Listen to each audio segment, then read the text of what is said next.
You are still tuned in to the nation's number one talk news and sports station. We are 99.3 Nigeria Info. Good morning, Lagos. Good morning, Nigeria. And again, good morning to you for joining us, for tuning in, and for being part of all our conversations. We are, of course, available to you on WhatsApp, 080-959-75805.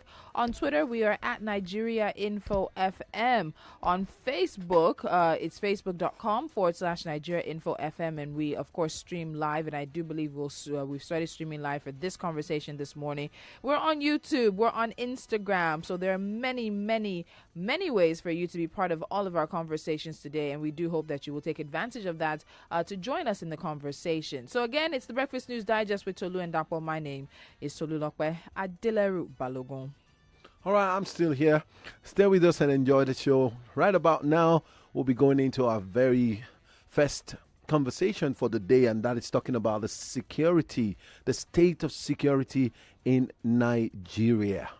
All right, so last week the federal government released their plan to resolve the farmer-herders clash, and we will get into that. That was the initial topic, but with the recent attacks in Plateau State, the conversation around the state of security in Nigeria has been renewed. Many Nigerians, in one way or the other, are having hushed and muted conversations, and some having vocal conversations about the current state of security in Nigeria. So, to have this conversation, we are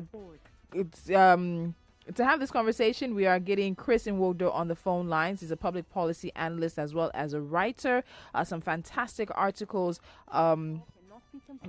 From fantastic articles that he has available online that you can, of course, check out as well. But the security situation in Nigeria has appeared to have diminished. Some would say in the past few months, maybe in the past few years, but it is not a situation of just now. Some believe it is a situation of diminishing returns, and it has been unraveling for a while. So we will get Chris on the phone lines. He has a fantastic article for The Republic. You can Google it. It's called The Great Unraveling, and it takes a look at Nigeria's security situation and the disintegration of the state. I think it's something many of you would find quite fascinating. But right now, I do believe we have Chris on the phone lines with us. Chris, good morning to you. Good morning, Tolu. All right, fantastic. Thank you so much for joining us. Dapo is also here. Good morning, Chris. Thanks for joining us. Thank you. Good morning, Dapo. I really even don't know where to start with the news coming out of Plateau. Every few days or so, some of the news we get coming out from Borno State, Adamawa State, Benue State, we just continue to see it's not even flashpoints anymore. We continue to see violent acts being perpetrated by people across the country in different ramifications, from kidnappings, communal clashes, and other things. And it seems that our security forces are overstretched. We simply just don't have an idea of how to handle it. Again, I always ask this question when we have this conversation. Chris, how did we get here?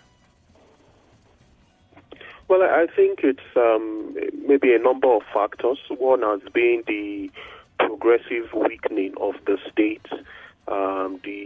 just the collapse of governance as an activity that the state should be interested in. The triumph of politics over governance, the weakening of national security institutions, formal law enforcement institutions, that's created a situation where increasingly communities are militarized, communities are taking to self-help. We haven't invested in building a law enforcement architecture that can adequately protect our population and that can adequately deal with the security challenges that we are facing. And so I think that this has been a process. This is something that has gone on for 4 decades, really. So we are really just witnessing the culmination of these processes that have been ongoing. We are witnessing the collapse of law and order, the breakdown of law and order, incipient anarchy around the country as a result of that. So this is something that has been ongoing. We've not invested enough in the police. In fact, the police, I would say, the Nigerian government has basically given up on the police. The preferred approach is to simply deploy the army to carry on constabulary duties in addition to its combat role in the Northeast. But of course, the army is overstretched at this point. We have the army deployed in about 32 states now of the 36 of the Federation. And so the army itself is overstretched. You have a situation where troops have been deployed for periods that protracted periods well beyond their tours of duty, what a conventional tour of duty period would allow. And that is placing enormous strain on the army. It cannot be everywhere. And so I think in a nutshell, that's what it is. We just have not invested enough. There's just a basic disinterest in governance by the political elites, and that is why we're seeing what we're seeing. Now, apart from the willingness on the part of government to fight or to entrench security or put apparatus in place to protect lives and property, do you think there is the wherewithal? Do you think we have a security solution, the type that can actually adequately protect Nigerians? Do you think this government actually have that particular, maybe, I don't know if it's a facility, apparatus, knowledge, to be able to deploy that level of security to protect us? So I think it's, again, we're dealing with a combination of things. On the one hand, you have issues of institutional capacity, where, for example, if you take something like border security, our border security is irrelevant because the federal government itself has said that some of these killings have been perpetrated by foreign entities or foreign elements coming into the country. For 4 decades, we've talked about how porous Nigerian borders are. It's one of the big factors even in the insurgency that we're facing in the Northeast. But just the fact that Nigeria has very porous borders, it is a big country. It is surrounded by weak states. In fact, one summary of the Nigerian situation really is that it is a weak state surrounded by even weaker states, and then has no border security apparatus to prevent the entry of hostile elements from neighboring countries into this country. But we've never done anything about border security. We are disinterested in border security. The Customs Service, which is the premier border security agency, actually comports itself more like a revenue generation agency than a security agency, for example. So there is a question of institutional capacity. You have a situation where the Nigerian police itself sometimes has no operational vehicles on the ground, requires philanthropy from citizens even to mobilize some of its personnel in certain areas. It's very, very low coverage in terms of security personnel, in terms of deployment of security assets in rural Nigeria. So a lot of the police presence we see is actually concentrated in urban areas. But by the time you go to rural areas outside of state capitals, increasingly you're getting into lawless places where the presence of federal security agencies and law enforcement personnel is increasingly diminished. So there is an institutional capacity problem. However, there is also a political will problem. And I would say that in a society that is heavily under-institutionalized, that is to say it has very, the life of institutions are not fully formed and are not have not grown enough to be independent of political actors. What happens is that political will is a big determinant. In fact, it is the major determinant of how security institutions and law enforcement institutions react to crime, react to national security threats. So if you remember, on the 1st of January this year, there was an unfortunate incident in Rivers where people that were coming back from New Year's Day church service in the early hours of the morning were killed. It was a massacre. Several of them were killed by a gang in Rivers. Every ringleader of that gang has been captured or killed by Nigerian security agents.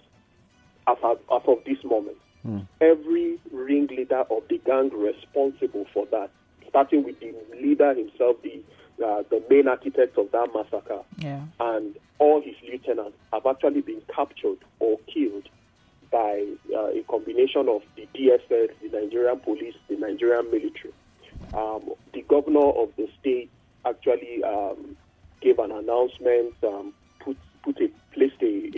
announced a prize, a bounty, announced a bounty for information leading to the capture of these people. But just interestingly, every person, virtually all the ringleaders of that gang have been killed. What that tells you is that Nigerian security agencies can act when the political will is present to act. So, to a great extent, when it comes to these other incidents we are dealing with, the problem is not just institutional capacity, but there is also clearly a deficit of political will to act decisively in hunting down the perpetrators of these killings. Now, this is interesting because when you started, you talked about the success of politics over actual governance and this issue of political will. But it also means we didn't get here by successive, or we didn't get here in the last 2-3 election cycles. It hasn't been 2-3 election cycles that we've gotten to a point where we are. Where does the turnaround come? How do we change that particular narrative? Because they are the ones, those in power, who will decide how much money goes to the military versus going to the police. They're the ones who will decide how much the police are paid. They're the ones who will decide how the police are kitted, how the military is kitted. How do we get political office holders to become much... I struggle to find the words, much more responsible in one of the greatest duties of any democratic state to its people, which is the protection of lives and property? Yeah, well, personally, my sense, my strong conviction is that to begin with, the structure of the Nigerian state makes it impossible or almost impossible for political leaders to care about the people. How is that? Because the Nigerian government does not rely on Nigerian people for its sustenance. The Nigerian government does not rely on the Nigerian people for its sustenance. Yes, it relies on oil rents. It relies on the sale of oil revenues. So if you were in a country where the political economy was built around taxation, and a social contract, then you would find governmental responses to be significantly different and significantly more urgent. Because the loss of 100 people is potentially the loss of 100 taxpayers. Apart from that, if you keep losing people, then obviously your taxpayers will migrate, or they will vote with their feet, or they will do something else. So you will lose revenue. There is a direct link between the welfare and the well-being of the ordinary people and the sustenance of government, because government itself is sustained by taxes. In Nigeria, government is sustained by the sale of oil.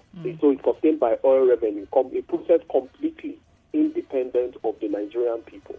So, I mean, if you took the Niger Delta, for example, it would explain why the Niger Delta, where that oil comes from, has been allowed to degenerate into an ecological nightmare, while at the same time the Nigerian government continues to harvest oil from that place. So it's the same anywhere else. I mean, probably even worse in far away, remote places like Zamfara or Borno State, or these places that are in the hinterlands that are really on the fringes of the Nigerian consciousness, because nothing important comes from there. Nothing happens there. The perception is of almost zero value, because the people there, this is not a government that needs people to survive. Let me put it that way. So the political elites, and to a great extent the governing elite, simply do not care about the people. It's quite simple. Their circumstances are not tied to the people. The only way to get them to change that, first in the medium to long term, we need to change the structure of the political economy so that the state becomes more dependent on taxation. But in the immediate, the only way to change that is to attach the political cost and political consequence to that kind of negligence, to that kind of lack of empathy.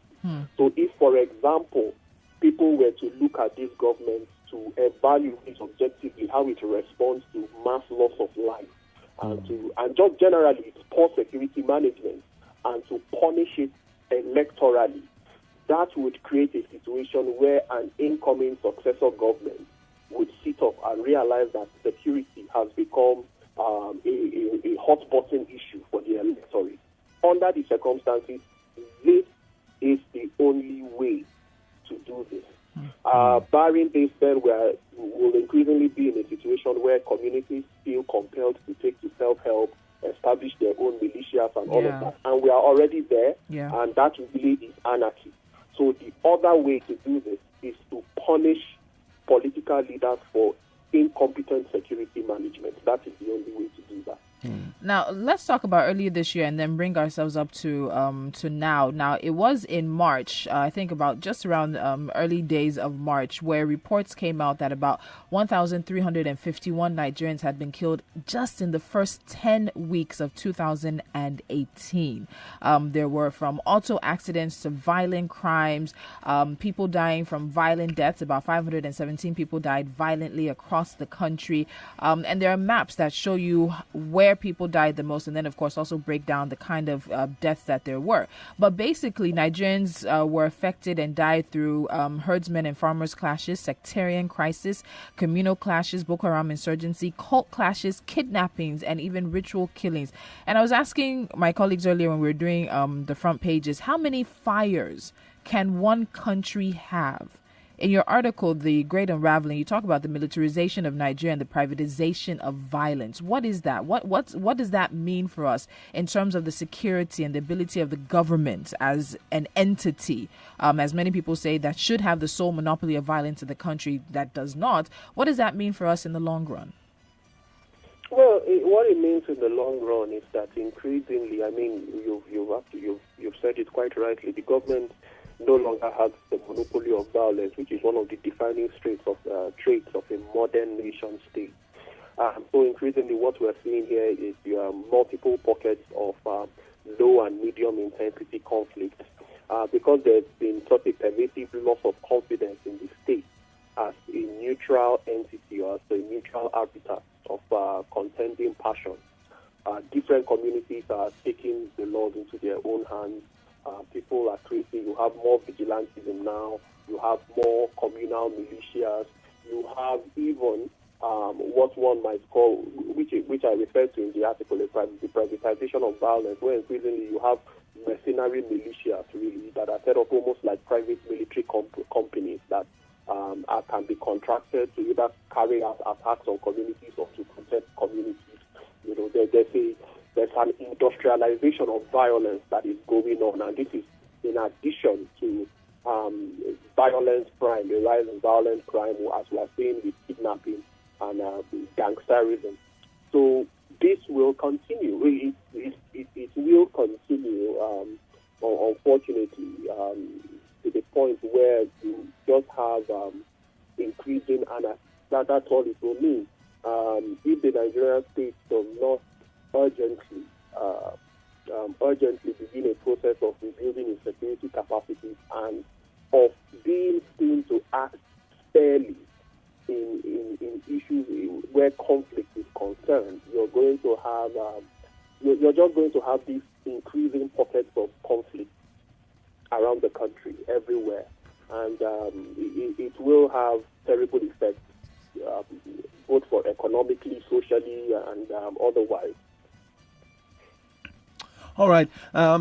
One of the change mantra in 2015 by the Buhari-led administration was security. And one very major campaign promise was to consider state policing. Now, I know in 2017, led by the Vice President Oshibajo, instructed the Inspector General of Police then to start implementing every element of community policing. And even then, we still have this spate of killing in our various communities. What's your position on state policing and community policing in assisting the effort of the Nigerian police in curbing these problems? Well, my view is that the country is not ready for state policing, not with the kind of policing methodology that we have, not with the kind of policing structures that we have. At this very moment, you have a situation where a branch of the Nigerian police is widely considered a rogue unit that is indistinguishable from men of the underworld at this point. The federal government has done nothing regarding what is a growing discontent with the police. And again, it speaks to our very poor understanding of governance dynamics, of nation building, of state building, when a huge chunk of the public increasingly loses confidence in the premier law enforcement agency. So there's no Nigerian, in fact, there is virtually no Nigerian that thinks of the police as a friend, or that thinks of the police as a neutral law enforcement agent. What the police is seen more as essentially a goon squad for people in power. That is how it is seen in Nigeria. Until we change that, it would be catastrophic to take that policing model and share it among 36 states. So the argument for state policing, while understandable within the context of a federation, while understandable, it cannot be applied right now under the circumstances. That is not to say, however, that policing operations cannot be decentralized in a way that focuses police resources in states, focuses police resources in local communities.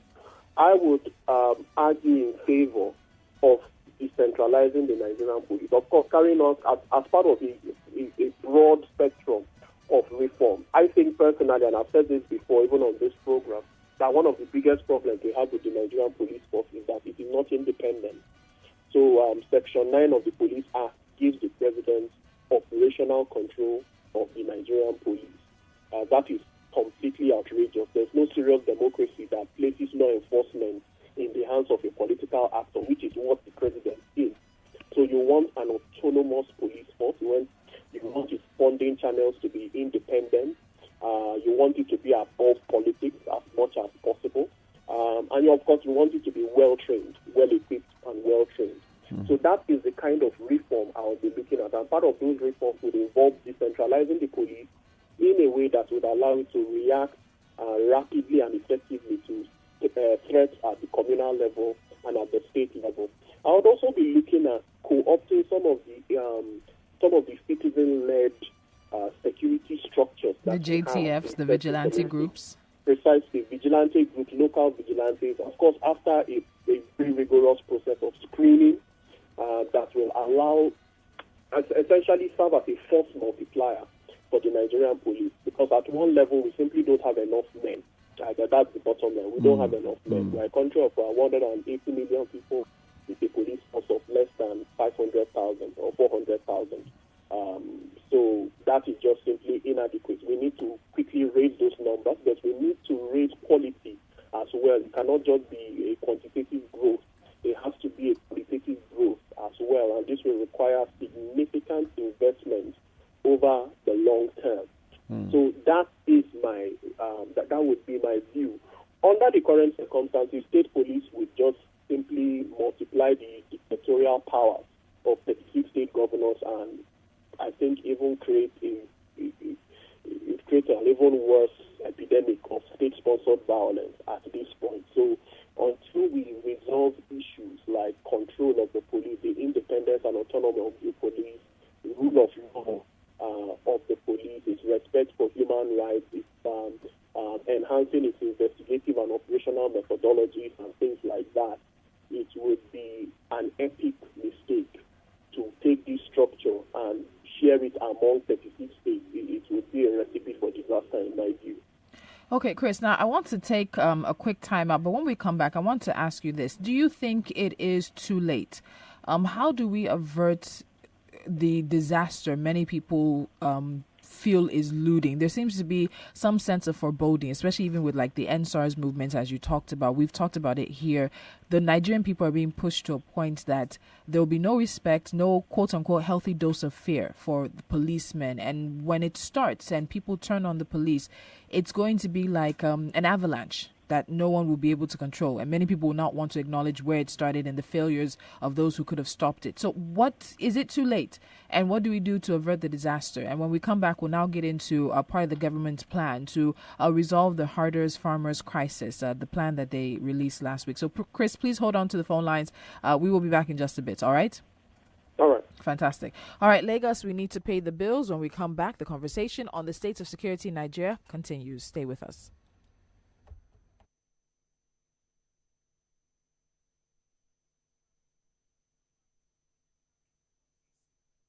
My name is Tunji Andrews, and I run the SME show on 99.3 Nigeria Info every Monday at 10 a.m.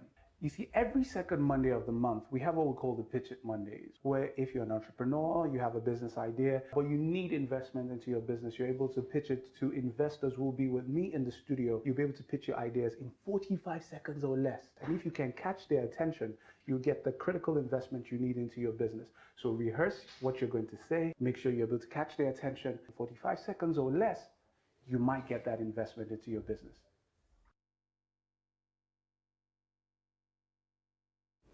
Hi guys, my name is Tolulope Adeleru Balogun. I currently host Morning Crossfire. I'm here to tell you that you have to get your PVC. Your permanent voter's card is your power, and in your hand you hold the power to make any necessary change that you want in Nigeria. Please participate, because elections are not the end of democracy and governance. The highest office in the land is the office of the citizen. You and I are citizens of Nigeria. Get your PVC. Your PVC, your voice.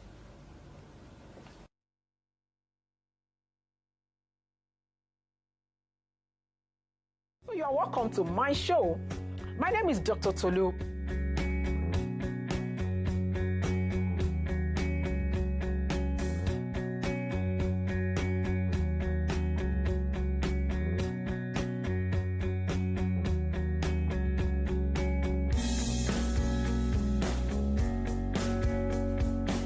To make sure you're enjoying your sex life, want to make sure your relationship is beautiful. This is where we build homes, mend relationships, and fix sexual issues. You sexy. Don't do it. If you do, you're going to die. If you do, you're going to get problem.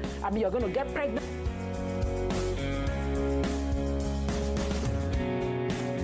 Listen to your number one love show in Nigeria, Intimate Talk with Dr. Tolu. Thank you.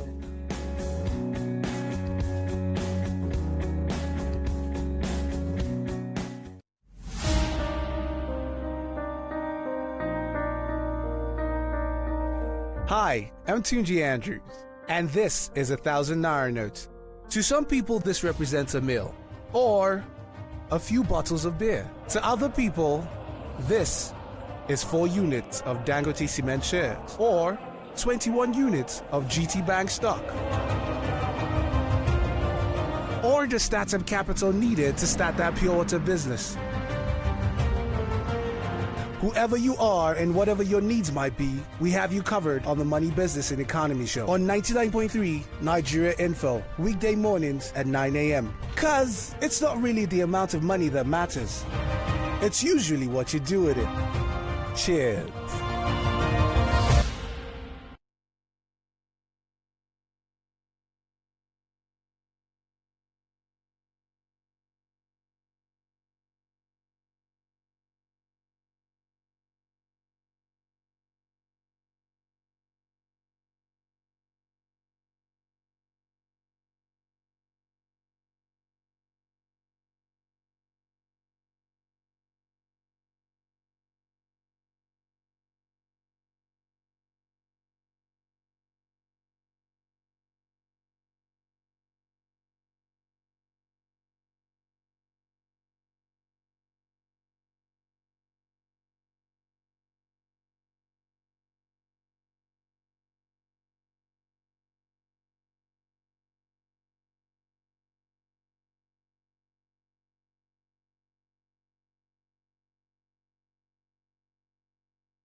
All right, Lagos, you're still tuned in to the nation's #1 talk news and sports station. I believe we still have Chris on the phone lines. Chris, are you still with us? Yeah.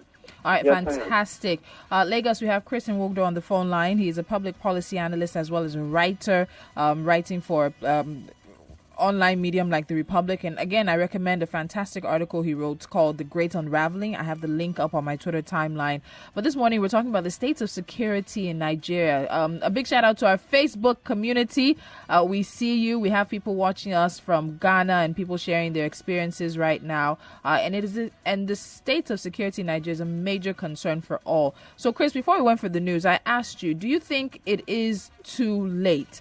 And I will ask you with this. Now, there are some who believe that Nigeria has become a failed state, that we've hit the indices. And according to the Global Policy Forum, it says that failed states can no longer perform basic functions such as education, security, or governance. And usually this is due to fractions of violence or extreme poverty. Now, within this power vacuum, people fall victim to competing factions and crime. And sometimes the United Nations or neighboring states intervene to prevent a humanitarian disaster. However, states fail not only because of internal factors. Foreign governments as well can knowingly destabilize a state by fueling ethnic warfare or supporting rebel forces, causing it to collapse. Now, we don't have, as much as we know, we don't have foreign government interference, I'll use that word.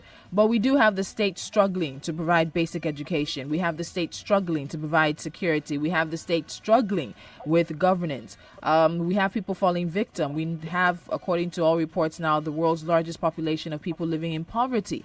We have many of the indices that would indicate a failed state. Are we? Is it too late? No, it's not too late. And I think that for us, it's very important that in dealing with our problems, we must find a balance between realism, urgency, and try and avoid hopelessness as much as possible, or just irretrievable pessimism. And in doing so, I would also avoid, I try to avoid terms like failed state, and I will explain why. We need to get away from the idea of Nigerian exceptionalism as well, that this country is somehow exceptional in a way, or that something only happens in Nigeria and all of that. All of this is just lazy, defeatist thinking that doesn't quite address problem solving. First of all, there's nothing unique about Nigeria. There's nothing unique about what we are going through. Other countries went through this. Other countries have gone through this. This is a somewhat messy process of nation building. The nation building is an inherently messy, often contentious, often violent process. So if you take the United States, for example, the United States is 300 years old, came into being in 1775, but it was only in the 1930s that a semblance of national law and order began to take form across the United States. Some of the issues we are discussing now, like herder-farmer conflict, are things that happened in 18th century, 19th century United States. We remember them now as cowboy issues. The movies we grew up watching that are now glorified in Hollywood as westerns, where you see pure anarchy, pure chaos in the hinterlands of America in the Old West, which became known as the Wild West. You know, those were essentially conflicts involving pastoralists, you know, herders and farmers, if you like. The struggle for land resources, which is what happens when an economy is primarily agrarian. So some of the conflicts that we have to do with the kind of economy that we have. So if an economy is predominantly agrarian, the conflicts will revolve around land. The land will be the primary resource, and the conflicts will revolve around control of land, ownership of land, etc., etc. But the point is, there's nothing unique or exceptional about what is happening in Nigeria. What is unique is our almost willful ineptitude at managing it, at handling it, at dealing with it. These are not spiritual problems. These are developmental problems. These are nation-building problems. And the modern understanding of the nation state is that it is primarily the guarantor of human security. Security is the first principle of the state. It is why the nation state was created. And in our own constitution, it does say in chapter 2 that the security and the welfare of the Nigerian people shall be the primary purpose of the Nigerian government, yes. Of the government, So that we cannot, this is just fundamental, to this whole enterprise. And the fact that we have not been able to do this, or that we paid lip service to doing this, just suggests that we are really hiring the wrong bunch of people to do the job. But as to whether it is too late, no, it is not too late. The reason why I avoid terminologies like failed states is like if you travel back in time, if you went back 100 years ago to the United States or to France or to many of the advanced liberal democracies that we have now, you would see them facing existential threats. But one of the things you would not notice would be experts from the international community coming around to label them as failed states or failing states or non-exist or stateless people. You wouldn't have any of that. So I think that we have to avoid certain terminologies that are ultimately not helpful. A state is not a finished project at any point in history. A state is always an ongoing project. A nation is always an ongoing project. So as long-lived as the United States might be, it only became a proper democracy in the 1960s when it granted minorities voting rights. Up till today, in the United States, you have extrajudicial violence that targets young males of Latino and African American ancestry. In other words, that is to say they have their own end-stars situation happening over there. Nobody calls them a failed state. Okay? So I think that there are some labels we have to avoid, if only to take ownership of our own historical processes, to avoid psychological defeatism before the work even starts. So branding a country a failed state is very premature, it's very dubious. I mean, if you go back 20 years ago, Rwanda was being described as a failed state in the 90s. Rwanda is anything but a failed state. Now it's one of Africa's better run states, which goes again to show that a state is never a finished product at any point in time. It is a continuum. So, trying to brand states with finality as failed states, it's not very helpful, quite frankly. I think we should be addressing ourselves to the reality that the state is weak. It is weak for a number of factors, some of which we've discussed, but also because in the grand scheme of things, it is also a young state.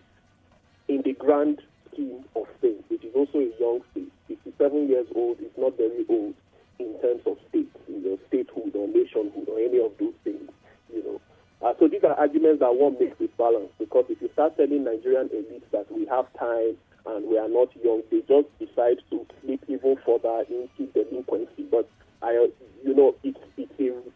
it's an objective argument to make that we shouldn't just tarnish ourselves unnecessarily and brand ourselves as a failed state. What I would say to you is that Nigeria is a weak state.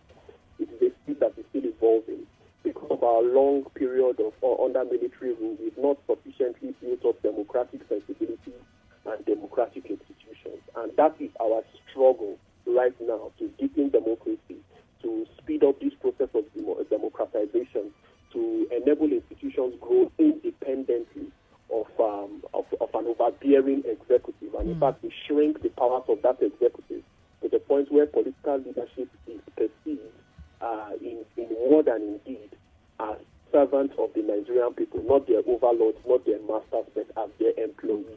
And that is the struggle that we're in now. So this is by no means a hopeless case at all.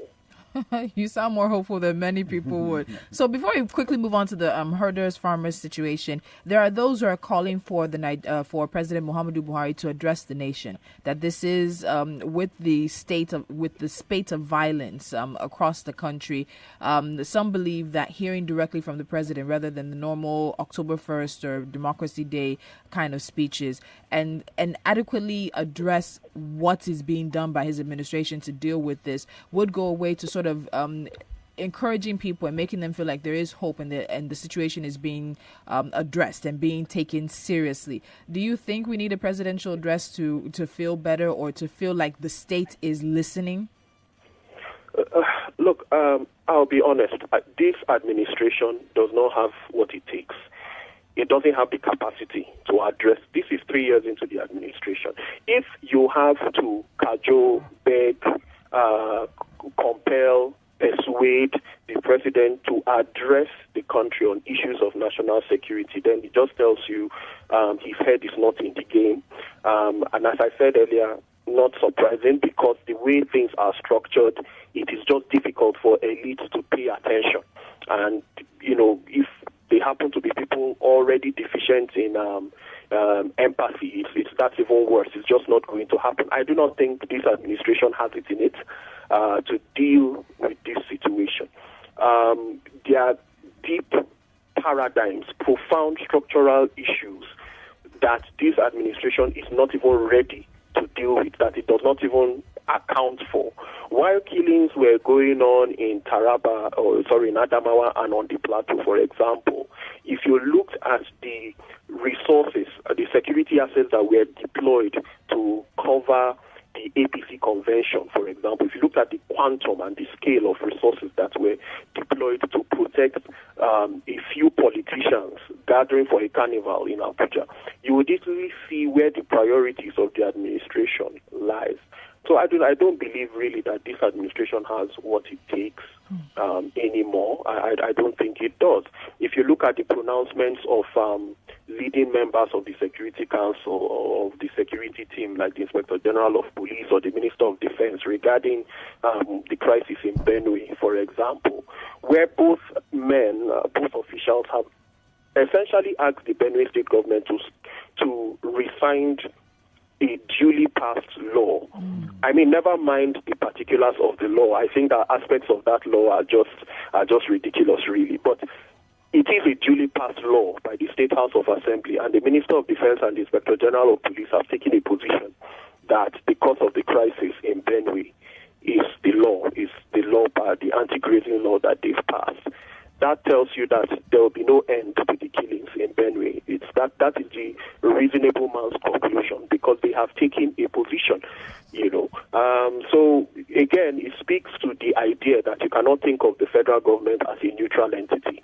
It speaks to the idea that these are not even particularly competent managers of national security, because in Adamawa State, there is no anti-grazing law, and there's no anti-grazing law in Zamfara or in Kaduna, and yet you have this spreading footprint of anarchy. So, in a different situation, by now, in fact not now, 2 years earlier, the government or the president would have fired a lot of these people. But that they are still here, we are still dealing with the same cast of characters, rehashing the same criminalities. And nothing has happened, tells you that only a final solution can solve this. And that final solution really would start with evicting this president and his administration. It's as simple as that. It has to be that simple. Life has never been cheaper in this country. It has never seemed cheaper. We've normalized mass murder to the extent that these figures don't even register anymore. They don't. So I think that the only thing that can happen now that would cause a paradigm shift would be for the Nigerian people to attach political consequences to this kind of negligence. All right.